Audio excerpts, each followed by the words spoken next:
Marie Curie, the woman who changed science forever. In the quiet streets of Warsaw in 1867, at a time when Poland was under Russian rule and opportunity was scarce, especially for women, a child was born who would one day change the course of science forever. Her name was Maria Salomea Sklodowska, known to the world today as Marie Curie.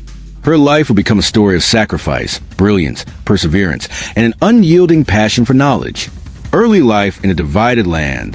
Marie Curie was born on November 7th, 1867, into a family that deeply valued education. Her father, the Ladislaw Sklodowski, was a teacher of mathematics and physics, and her mother, Bronislawa, ran a prestigious boarding school for girls. From an early age, Marie was surrounded by books, ideas, and discussions about science and learning. But her childhood was marked by hardship. Poland was under Russian occupation, and Polish culture and language were actively suppressed. Marie's parents lost their positions because of their Polish identity, and the family struggled financially. Tragedy struck early when Marie lost her mother to tuberculosis and her sister, Zofia, to typhus. These losses deeply affected her, instilling both emotional resilience and a quiet determination that would define her life. Despite the difficulties, Marie excelled in school. She possessed an extraordinary memory and an intense curiosity. However, as a woman in 19th century Poland, her academic ambitions faced harsh limits. Universities were closed to women, and formal scientific careers were almost impossible. The underground education, and a dream of Paris. Refusing to accept these restrictions, Marie joined the Flying University, an underground educational network that secretly taught Polish students, especially women, subjects banned by Russian authorities. It was here that her love for science deepened. To support her dream of higher education, Marie made a pact with her sister Bronya. Marie would work to support Bronya's medical studies in Paris, and later Bronya would help Marie do the same.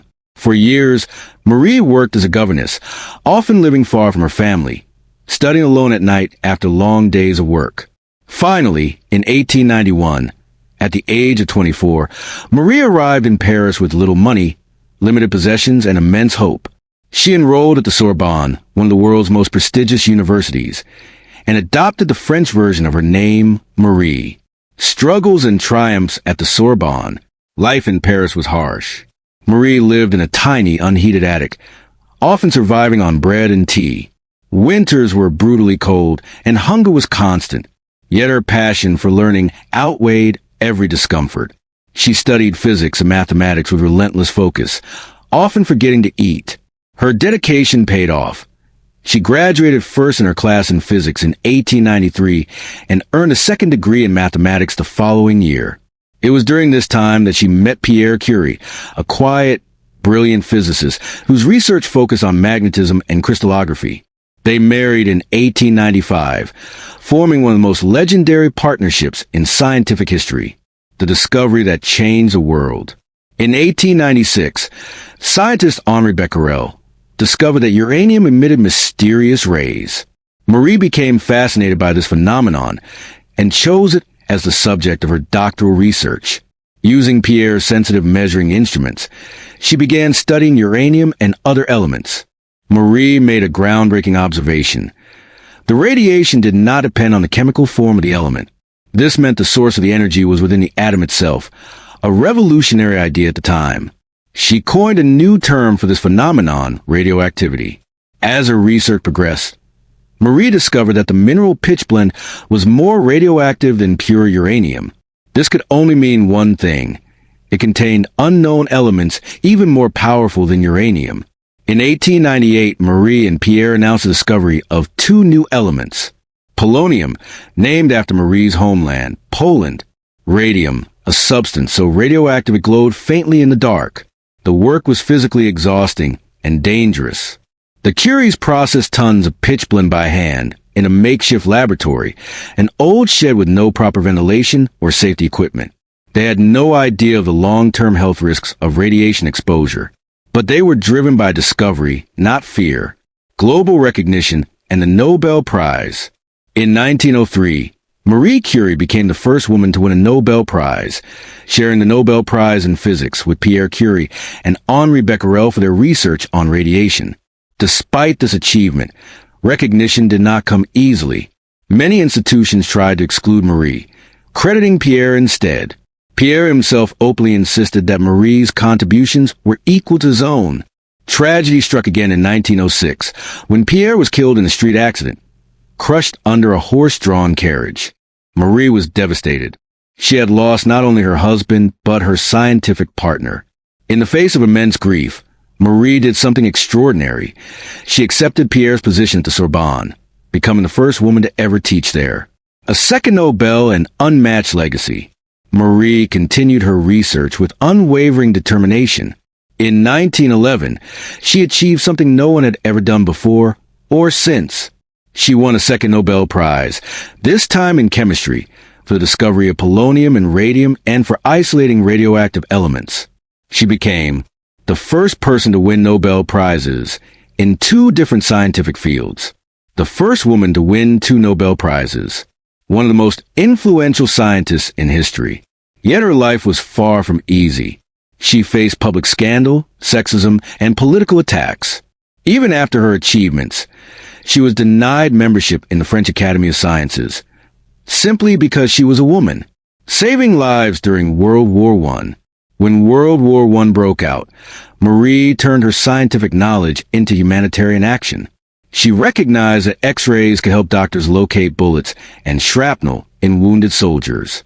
She developed mobile X-ray units, later called Little Curies, and personally trained nurses and doctors to operate them. She even drove the vehicles herself to the front lines. Her work saved thousands of lives. Sadly, her generosity came at a personal cost. Years of exposure to radiation took a severe toll on her health. She suffered from chronic illness, fatigue, and vision problems. In 1934, Marie Curie died of aplastic anemia, a disease linked to prolonged radiation exposure. Even today, her notebooks remain radioactive and are stored in lead-lined boxes. An immortal legacy. Marie Curie's legacy is unparalleled. Her discoveries paved the way for modern nuclear physics. She broke barriers for women in science. Her family continued her legacy. Her daughter Irene Curie also won a Nobel Prize. In 1995, Marie Curie became the first woman buried in the Pantheon in Paris, honored for her own achievements. Conclusion: a light that never fades. Marie Curie's life was not just a story of scientific discovery. It was a testament to courage, sacrifice, and unwavering belief in the power of knowledge. She faced poverty, discrimination, and loss, yet she never abandoned her mission. She once said, "Nothing in life is to be feared. It is only to be understood." More than a century later, her light still shines.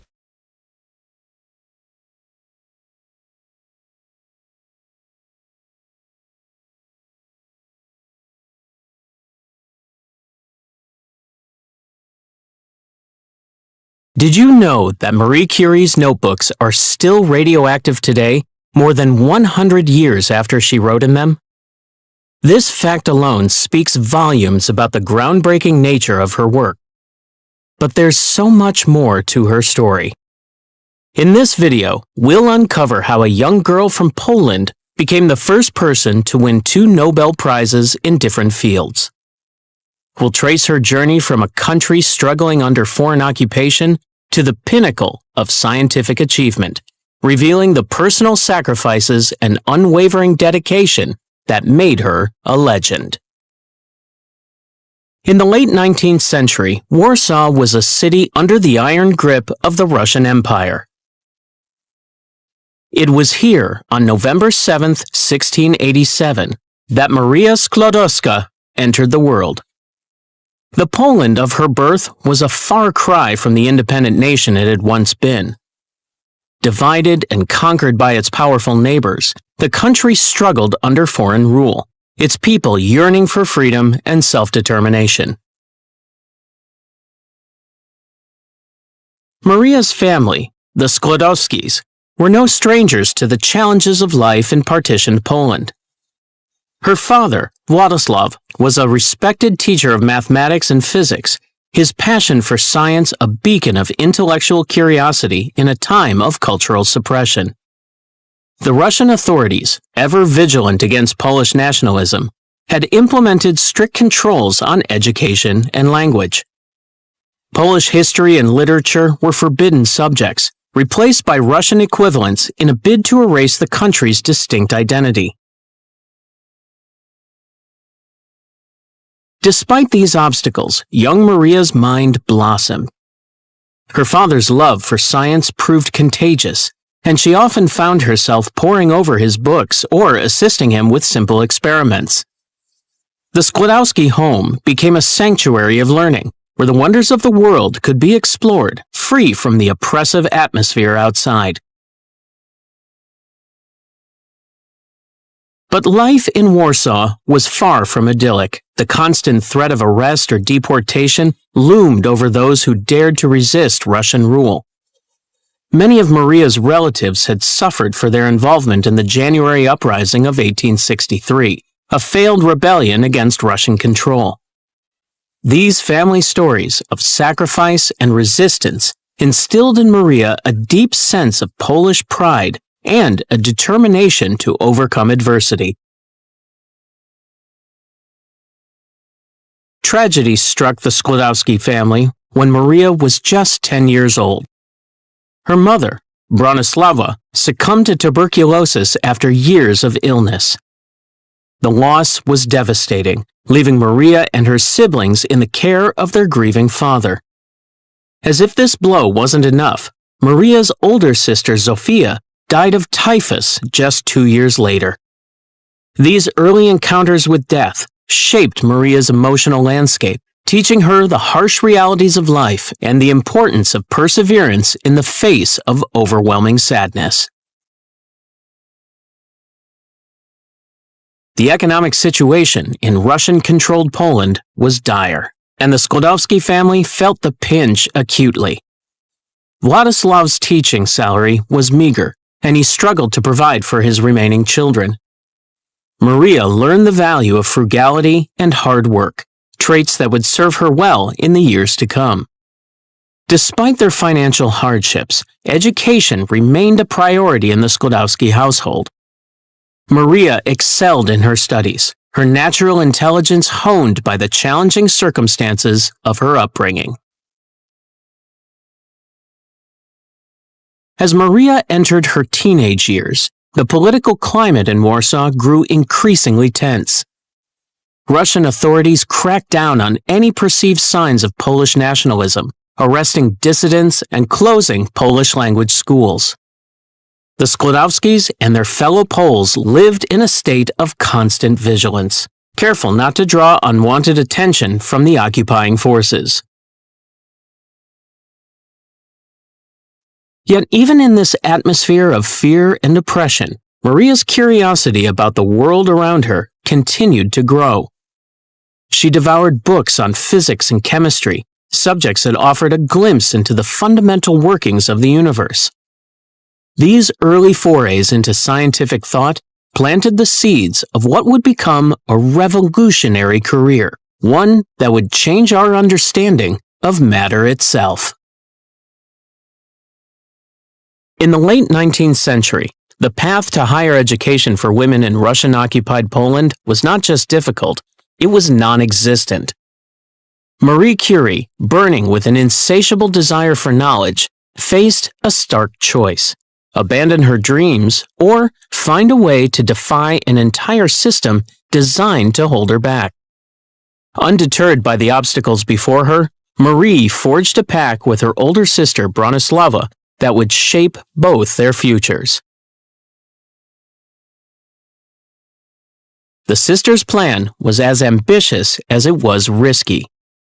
Marie would work to support Bronislawa's medical studies abroad, with the understanding that Bronislawa would later help Marie pursue her own academic aspirations. To fulfill her end of the bargain, Marie took on a demanding position as a governess for a wealthy family in rural Poland. Life as a governess was far from easy. Marie found herself isolated in the countryside, miles from the intellectual stimulation she craved. Her days were filled with long hours of teaching and household duties, leaving little time for her own pursuits. The emotional strain of being separated from her family and the familiar streets of Warsaw weighed heavily on her spirit. Yet even in these challenging circumstances, Marie's determination never wavered. After her charges were asleep and her duties complete, she would retreat to her small room, where she would study late into the night. By the flickering light of a candle, Marie taught herself advanced mathematics, delved into the principles of physics, and explored the fascinating world of chemistry. These stolen hours of learning were her lifeline, keeping her connected to her dreams of scientific discovery. During this period of self-imposed exile, Marie experienced a brief but intense romance with Kazimierz Żurawski, a young mathematician from a well-to-do family. Their shared passion for numbers and scientific inquiry sparked a deep connection. However, the rigid class structure of Polish society soon intervened. Kazimier's family, disapproving of Marie's modest social standing, put an end to the relationship. This rejection was a painful blow, leaving Marie with a lasting sense of the unfairness of social hierarchies. Yet, true to her resilient nature, she channeled this disappointment into an even stronger resolve to prove her worth through academic achievement. The political climate in Poland during this time only added to Marie's challenges. The Russian authorities maintained a tight grip on education, viewing it as a potential source of Polish nationalism and resistance. The teaching of Polish history and literature was forbidden, and the use of the Polish language was restricted in schools. This oppressive atmosphere served as a constant reminder to Marie of the importance of her quest for knowledge, not just for herself, but for her country. As the months turned into years, Marie's sacrifices began to bear fruit. Bronislawa successfully completed her medical studies in Paris, opening the door for Marie to pursue her own education abroad. The prospect of studying at the prestigious Sorbonne in Paris, where gender barriers in education had begun to crumble, filled Marie with excitement and trepidation. As Marie stepped off the train in Paris in 1891, the bustling streets and towering buildings of the City of Light overwhelmed her senses. The stark contrast to her rural Polish home was immediately apparent, but Marie's dedication burned brighter than ever. She had come to Paris with a singular purpose: to pursue her passion for science at the prestigious Sorbonne. The reality of life in Paris, however, quickly set in. Marie found herself living in a cramped, unheated attic room, far from the comforts of home. Financial hardships became her constant companion, forcing her to subsist on a meager diet of bread and tea to stretch her limited funds. Yet, these challenges only seemed to fuel her resolve. At the Sorbonne, Marie threw herself into her studies with an intensity that set her apart from her peers. The lecture halls, laboratories, and libraries became her second home as she immersed herself in physics, mathematics, and chemistry. The male-dominated environment of the university did little to deter her. If anything, it spurred her on to greater heights of achievement. Marie's self-discipline was legendary among her classmates. While others socialized or rested, she could be found poring over textbooks late into the night, her candle burning low as she wrestled with complex equations and theories. Her single-minded focus on her studies was not merely about personal achievement. It was a testament to the opportunity she had fought so hard to obtain. The challenges Marie faced extended beyond the academic realm. As a foreign student, she grappled with the nuances of the French language and the unwritten rules of Parisian academic culture. The competitive environment of the Sorbonne was a far cry from the supportive atmosphere of her family home in Warsaw. Yet, Marie's resilience shone through as she adapted to her new surroundings, her determination never wavering in the face of these cultural barriers. Despite the obstacles, Marie's exceptional talent and dedication did not go unnoticed. She began to develop a network of fellow students and mentors who recognized her extraordinary abilities. These connections would prove invaluable in the years to come, providing both academic support and personal encouragement during her most challenging times. Marie's hard work bore fruit in 1893 when she earned her degree in physics, ranking first in her class. This remarkable achievement was soon followed by a second degree in mathematics. These accomplishments laid the foundation for her future groundbreaking work in radioactivity and set the stage for her emergence as one of the most influential scientists of her time. Marie's academic triumphs were just the beginning. In 1894, a chance encounter would spark a partnership that defied the norms of both science and society. While searching for laboratory space to conduct her research, Marie was introduced to Pierre Curie, a physicist already making waves in the scientific community with his groundbreaking work on crystallography and magnetism. Little did they know that this meeting would not only change their lives, but also revolutionize our understanding of the physical world. From the moment they met, it was clear that Marie and Pierre shared a deep passion for scientific discovery. Their connection went beyond mere professional interest. It was a meeting of minds that would soon blossom into something much more profound. Pierre was immediately struck by Marie's fierce determination and brilliant intellect, qualities that set her apart in the male-dominated world of science. For her part, Marie found herself drawn to Pierre's gentle nature and unwavering dedication to his research. As they began to collaborate, their professional relationship quickly evolved into a personal one. Pierre saw in Marie not just a capable scientist, but an intellectual equal, a rarity in the scientific circles of the time. He recognized her potential and believed wholeheartedly in her abilities, offering unwavering support for her ambitions. This mutual respect and admiration formed the foundation of their partnership, both in the laboratory and in life. Initially, Marie was hesitant to pursue a romantic relationship. Her focus had always been solely on her scientific goals, and she was wary of anything that might distract her from her work. However, Pierre's steadfast belief in her and his commitment to supporting her aspirations gradually wore down her reservations. He understood that Marie's dedication to science was not just a career choice, but an integral part of who she was. In 1895, Marie and Pierre tied the knot in a simple ceremony that reflected their modest lifestyle and shared values.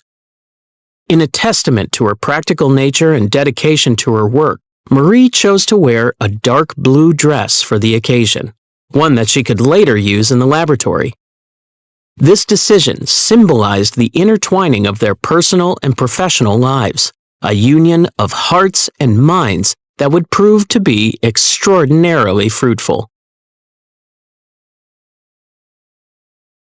Their marriage was built on a foundation of equality, with Pierre treating Marie as a true partner in every sense of the word. This dynamic was revolutionary for its time, changing societal norms and paving the way for future generations of women in science. Together, they created a harmonious balance between their personal relationship and their scientific pursuits, each supporting and inspiring the other to reach new heights. It was this unique partnership that led them to embark on a scientific journey that would change the course of history. Intrigued by the mysterious phenomenon of radioactivity, recently discovered by Henri Becquerel, Marie and Pierre began their collaborative research into this new field. Their combined expertise and shared passion for discovery would soon lead to groundbreaking findings that would reshape our understanding of matter and energy. The Curie's partnership was more than just a remarkable scientific collaboration. It was a profound love story that defied the conventions of their time. Their shared dedication to unraveling the mysteries of the universe brought them closer together, creating a bond that was both intellectual and emotional. As they worked side by side in their modest laboratory, they pushed the boundaries of scientific knowledge, driven by their mutual curiosity and unwavering support for each other. As the Curies delved deeper into the mysteries of radioactivity, they stumbled upon a discovery that would not only revolutionize science, but also became a powerful symbol of Marie's heritage.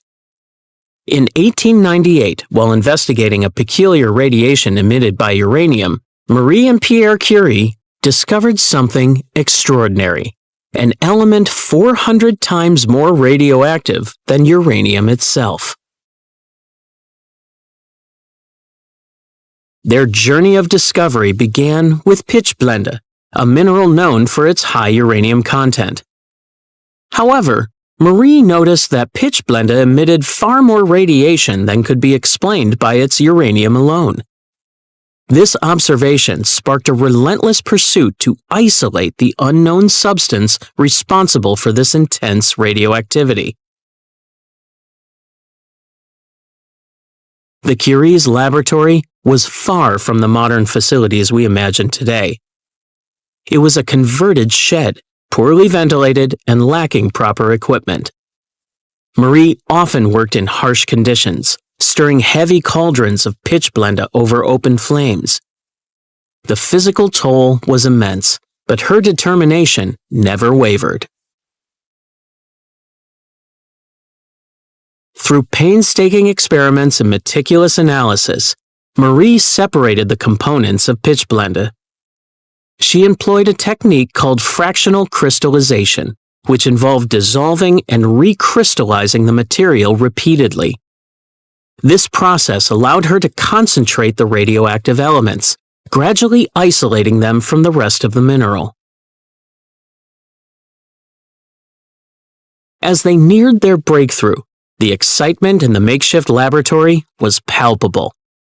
The Curies worked tirelessly, often late into the night, their efforts illuminated by the eerie blue glow of radioactive materials. Finally, in July 1898, they announced the discovery of a new element, polonium. The name polonium was a bold statement of Marie's pride in her Polish heritage. At a time when Poland was still under foreign rule, divided between Russia, Prussia, and Austria, Marie seized the opportunity to bring global attention to her oppressed homeland. This act of scientific naming became a powerful political gesture, reminding the world of Poland's cultural and intellectual contributions despite its lack of independence. Polonium's discovery marked a pivotal moment in the history of science. It was the first element to be identified through its radioactive properties, opening up an entirely new field of study. Marie Curie herself coined the term radioactivity to describe this phenomenon, forever changing our understanding of atomic structure. The implications of this discovery extended far beyond the realm of chemistry. It challenged the long-held belief that atoms were indivisible, paving the way for a new understanding of matter and energy. The concept of radioactivity would soon revolutionize fields as diverse as medicine, energy production, and even our understanding of the Earth's age. For Marie, the discovery of polonium was more than just a scientific achievement. It was a testament to her resilience and determination. As a woman in a male-dominated field, she had faced numerous obstacles throughout her career. The harsh conditions of her laboratory and the physical demands of her work would have deterred many, but Marie's passion for science and her unwavering spirit drove her forward.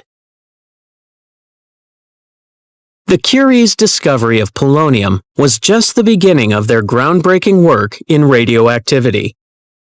In December 1898, they announced the existence of another new element, even more radioactive than polonium. This element would come to be known as radium, and its discovery would fundamentally change the scientific landscape. Isolating radium proved to be an immense challenge.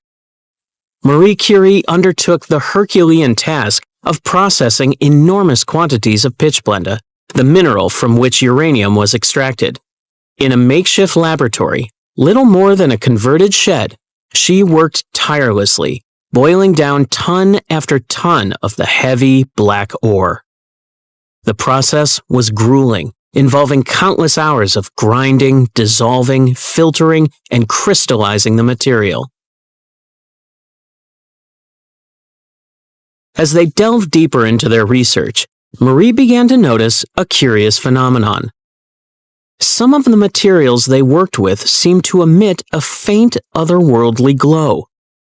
This eerie luminescence, coupled with the intense radioactivity of the substances, would soon capture the imagination of both the scientific community and the general public. It was during this period that Marie coined the term radioactivity to describe the emission of energy from unstable atomic nuclei. This concept would become the foundation for an entirely new field of physics, opening up vast new areas of scientific inquiry. Unlike polonium, which remained relatively obscure, radium's brilliant glow and intense radioactivity quickly captured global attention. Scientists were fascinated by its properties, while the public was entranced by its seeming magical qualities. This widespread interest would later lead to both beneficial and harmful applications of radium in various industries. The discovery of radium had far-reaching implications across multiple scientific disciplines. In medicine, it sparked a revolution in cancer treatment. Doctors began experimenting with radiation therapy, using radium to target and destroy cancerous cells. While these early treatments were often crude and dangerous, they laid the groundwork for modern radiotherapy techniques. In the field of physics, radium provided new insights into the structure of the atom. Its radioactive properties challenged existing theories about the nature of matter and energy, paving the way for advancements in nuclear physics and our understanding of subatomic particles. Despite the potential for enormous profit, Marie Curie made a decision that would define her legacy as much as her scientific discoveries. She refused to patent the process for isolating radium, believing that scientific knowledge should be freely available for the benefit of all humanity. This decision, while limiting her personal wealth, ensured that research into radioactivity could progress unimpeded by commercial interests. Marie Curie's groundbreaking work in radioactivity had already earned her respect within scientific circles, but the Nobel Prize would catapult her to international fame and change the course of history. In 1903, the scientific world stood on the brink of a revolution. The Nobel Committee was about to make a decision that would challenge the status quo and ignite a global debate about women's roles in academia and research. The Nobel Prize for Physics in 1903 was initially intended to recognize only Pierre Curie and Henri Becquerel for their work on radioactivity. However, Pierre, recognizing the crucial role his wife had played in their research, insisted that Marie's contributions be acknowledged. This act of support from her husband ensured Marie's rightful place in scientific history and set the stage for a momentous occasion. When the announcement came, it sent shockwaves through the scientific community. Marie Curie had become the first woman ever to win a Nobel Prize. This achievement was not just a personal triumph for Marie. It was a symbolic victory against the societal norms that had long excluded women from positions of intellectual authority. The Nobel Prize Committee's decision to include Marie alongside her male colleagues signaled a shift in the perception of women's capabilities in the sciences. Despite the global acclaim and attention that followed, Marie remained characteristically modest and focused on her work. She viewed the Nobel Prize not as a personal accolade, but as a testament to the importance of scientific discovery itself. This humility, combined with her undeniable brilliance, only served to enhance her reputation and inspire others. The recognition brought by the Nobel Prize had practical benefits as well. The Curies suddenly found themselves with increased funding and resources to expand their research on radioactive elements. This influx of support allowed them to delve deeper into the potential applications of their discoveries, paving the way for future advancements in fields ranging from medicine to energy production. Marie's achievement resonated far beyond the confines of the scientific community. It sparked conversations about gender equality in education and professional fields across the globe. Young women who had previously been discouraged from pursuing careers in science, technology, engineering, and mathematics now had a role model who had reached the pinnacle of scientific recognition. Marie Curie's success challenged the deeply ingrained belief that women were intellectually inferior to men or unsuited for rigorous scientific work. The impact of Marie's Nobel Prize win extended well into the future. It opened doors for subsequent generations of women in STEM fields, inspiring them to pursue their passions despite societal obstacles. In the years that followed, more women entered scientific professions, gradually changing the face of research institutions and laboratories around the world. However, it's important to note that Marie's path to success was not without its challenges. Even after winning the Nobel Prize, she continued to face discrimination and skepticism from some quarters of the scientific establishment. Yet, her unwavering dedication to her work and her groundbreaking discoveries consistently proved her critics wrong. Just as Marie Curie reached the pinnacle of scientific recognition, tragedy struck at the heart of her world. In 1906, Pierre Curie's life was cut short in a devastating traffic accident on the streets of Paris. The sudden loss of her husband and scientific partner left Marie reeling, faced with both personal heartbreak and professional uncertainty. Yet, in the face of overwhelming grief, Marie Curie demonstrated a resilience that would come to define her legacy. Rather than retreating from the scientific community, she challenged her sorrow into her work, finding solace and purpose in the laboratory. This period of intense focus and dedication would prove to be a turning point in her career, transforming her from one half of a renowned scientific duo into a trailblazing individual researcher. In a groundbreaking move that challenged the gender norms of early 20th century academia, Marie Curie was offered the professorship at the University of Paris that had previously been held by Pierre. This appointment made her the first woman to hold such a position at the prestigious institution, marking yet another significant milestone in her journey of breaking barriers. Taking on this new role was no small feat. Marie now faced the daunting task of balancing her responsibilities as a widowed mother of 2 young daughters with the demands of her research and teaching duties. The public scrutiny that came with her elevated position added another layer of pressure to an already challenging situation. Despite these obstacles, Marie remained steadfast in her commitment to scientific discovery. She threw herself into continuing the groundbreaking research on radioactivity that she and Pierre had begun together. This work became both a tribute to her late husband's memory and a means of pushing the boundaries of scientific thought even further.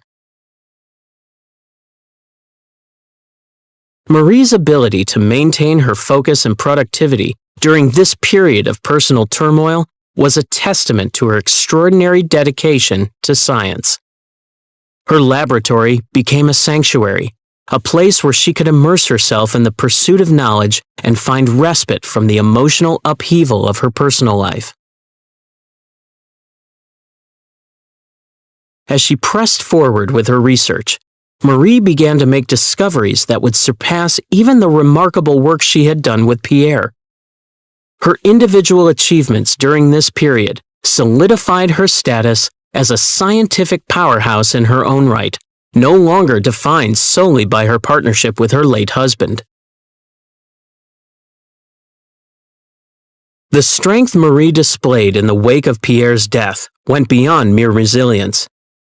It demonstrated a profound commitment to the pursuit of knowledge and the betterment of humanity through scientific advancement. Even as she grappled with personal loss, she never lost sight of the broader importance of her work and its potential to impact the world. As Marie Curie stood on the precipice of scientific immortality, a storm of controversy threatened to overshadow her groundbreaking work.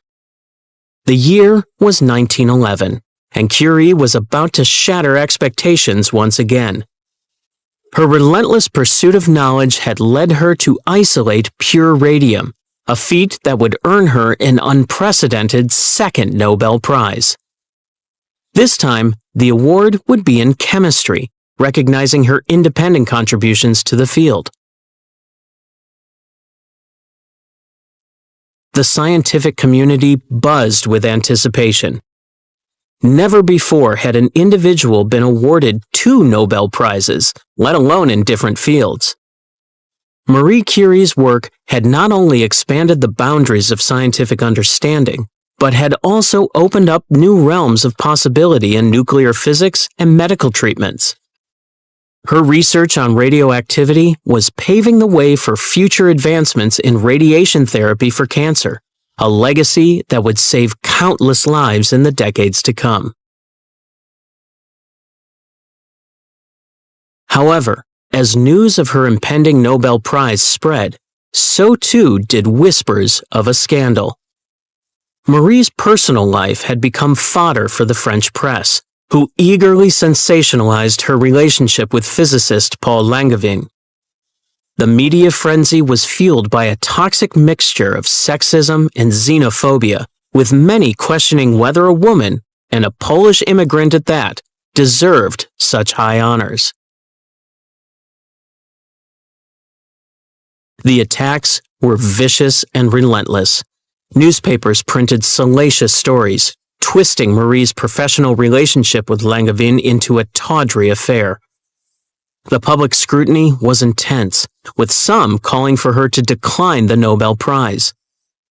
Lesser individuals might have buckled under such pressure, but Marie Curie's resolve was as unshakable as the atomic structures she studied. In the face of this adversity, Marie made a bold decision. She would travel to Stockholm to accept her Nobel Prize, standing proudly before the scientific community as a symbol of intellectual excellence and resilience. Her presence at the ceremony was a defiant statement. Science transcends prejudice and personal attacks.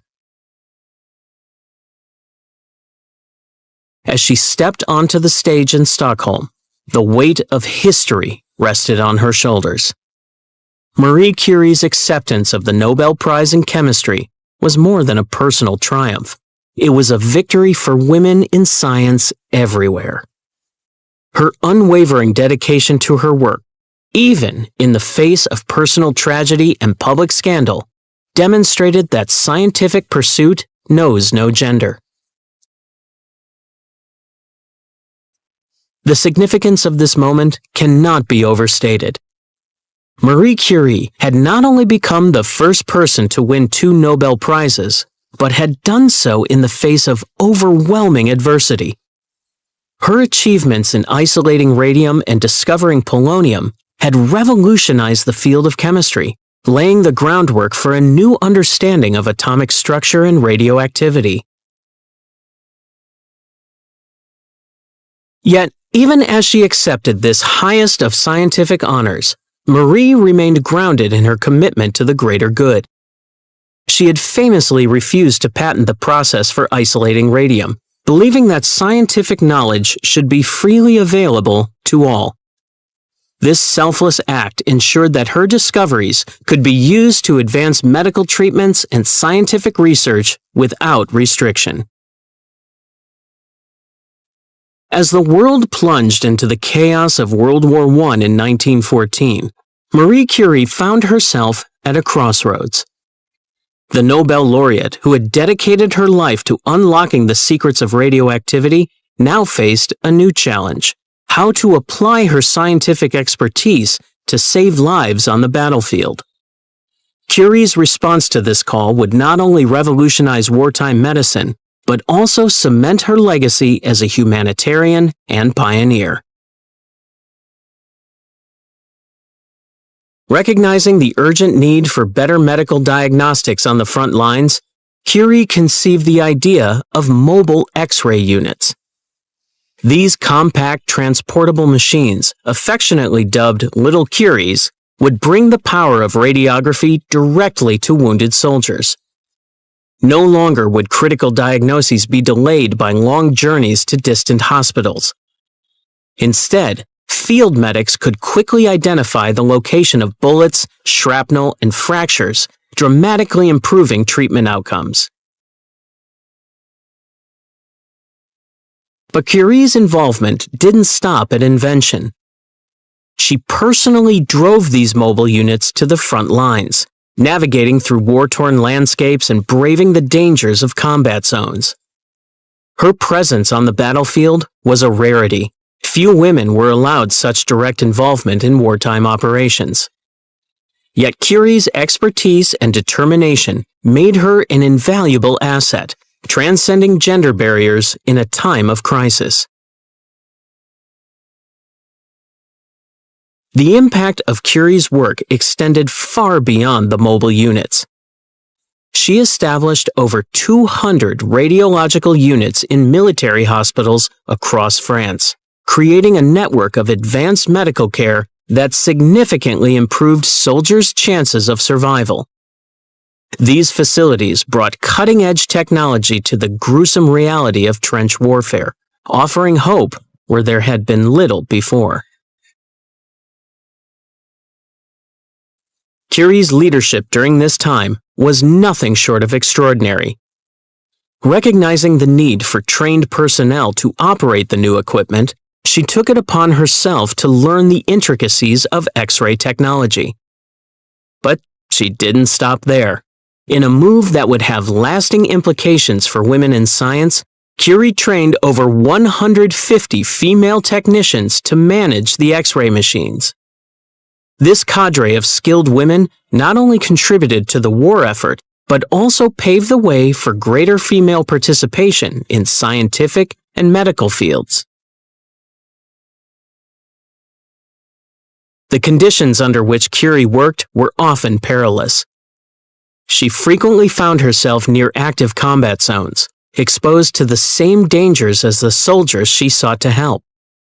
Yet, she refused any special treatment, driven by a deep sense of duty and compassion.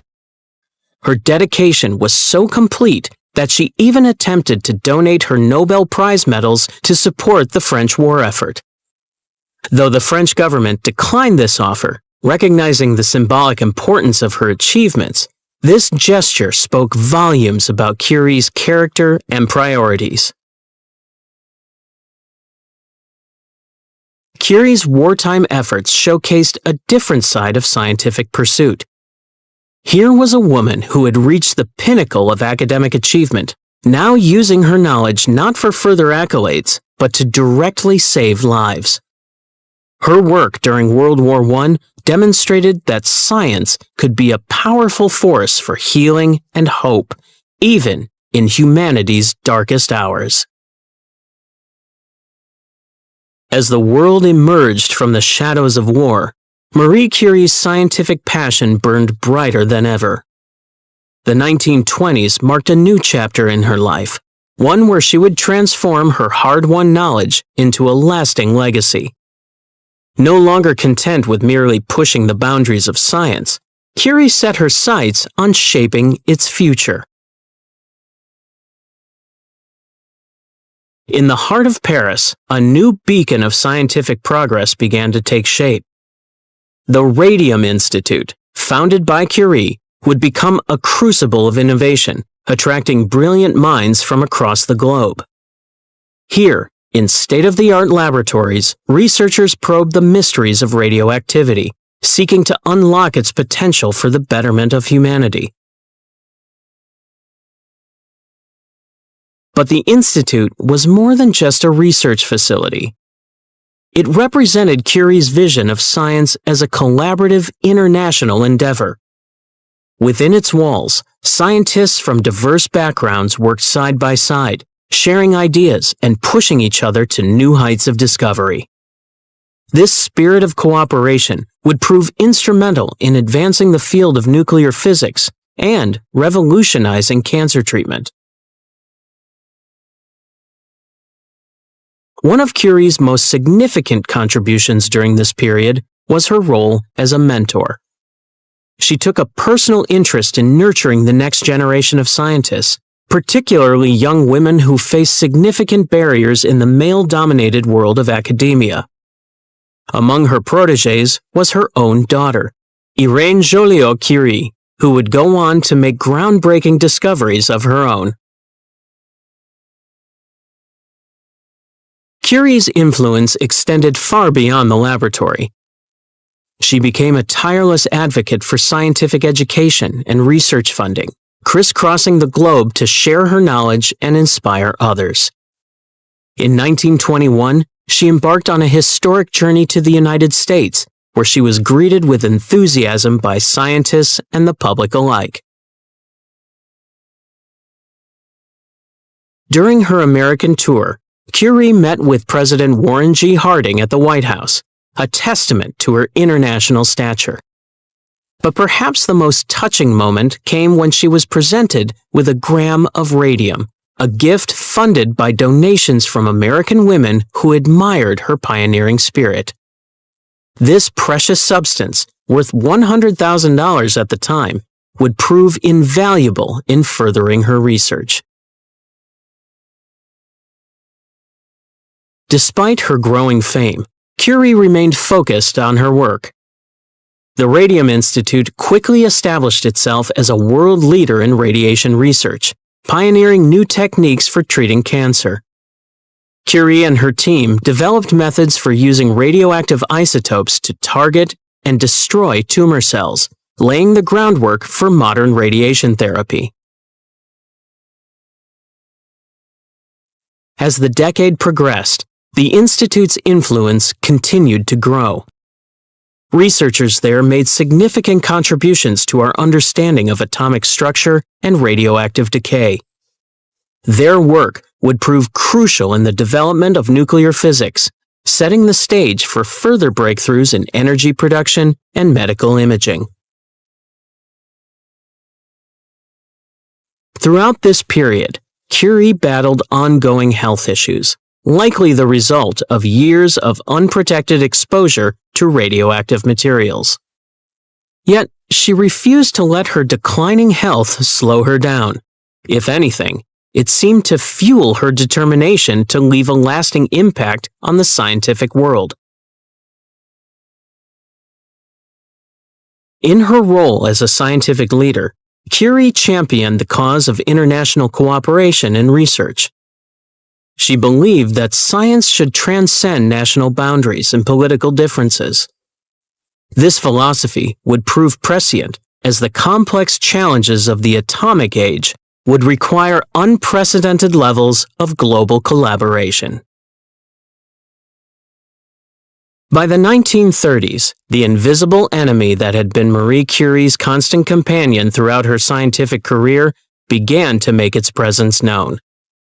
The very elements she had dedicated her life to studying were now taking their toll on her health. Years of unprotected exposure to radioactive materials had slowly but surely compromised her body's defenses. Marie's symptoms were a stark reminder of the hidden dangers lurking in her groundbreaking work. Fatigue crept into her bones, weakness sapped her strength, and her once sharp vision began to blur. Yet, in true Curie fashion, she refused to let these ailments dampen her scientific spirit. Her dedication to research remained unwavering, a testament to her indomitable will. Despite her declining health, Marie continued to be a force in the scientific community. She attended conferences, sharing her knowledge and insights with colleagues from around the world. At the Radium Institute, she mentored young researchers, nurturing the next generation of scientists who would carry her work forward. Her presence in the laboratory, though physically diminished, still inspired awe and respect among her peers. In these twilight years, Marie Curie made her final, significant contribution to the scientific literature. Her work further illuminated the complex nature of radioactivity and its far-reaching applications in medicine and physics. This publication served as a capstone to a career that had fundamentally reshaped our understanding of the atomic world. The year 1934 brought a grim diagnosis that would shock the scientific community. Marie Curie was found to be suffering from aplastic anemia, a rare blood disorder. While the connection between radiation exposure and such illnesses was not yet officially recognized, those close to Curie couldn't help but draw the tragic link between her life's work and her failing health. As summer dawned that year, Marie Curie's remarkable journey came to an end. On July 4, 1934, at the age of 66, she passed away in a sanatorium nestled in the French Alps at Saint-Clément. The world mourned the loss of a scientific pioneer, a woman who had twice changed the course of science and broken countless barriers along the way. The legacy of Marie Curie's work lives on, not just in the annals of scientific history, but in the very objects she left behind. Her notebooks, her cookbooks, even her furniture remain radioactive to this day, requiring special handling and storage. These everyday items serve as a poignant reminder of the invisible dangers Curie faced in her relentless pursuit of knowledge. Marie Curie's life story is one of triumph and tragedy, of groundbreaking discoveries and personal sacrifice. Her work revolutionized our understanding of the atomic world and paved the way for countless medical advancements. Yet, The price she paid for these advancements was steep: her health and ultimately her life. This stark reality underscores the often overlooked sacrifices that lie behind great scientific leaps. In her final years, even as her body failed her, Marie Curie's passion for science never wavered. She continued to believe in the power of knowledge to improve the human condition, a belief that had driven her from her earliest days as a student in Paris. Her resilience in the face of physical decline serves as an inspiration to scientists and non-scientists alike. Marie Curie's journey was one of brilliance, resilience, and groundbreaking discovery. From a determined young girl in partition Poland to a two-time Nobel laureate, her work reshaped science and medicine forever. If you enjoyed this deep dive into Marie Curie's extraordinary life, don't forget to like and subscribe for more fascinating stories about history's greatest minds.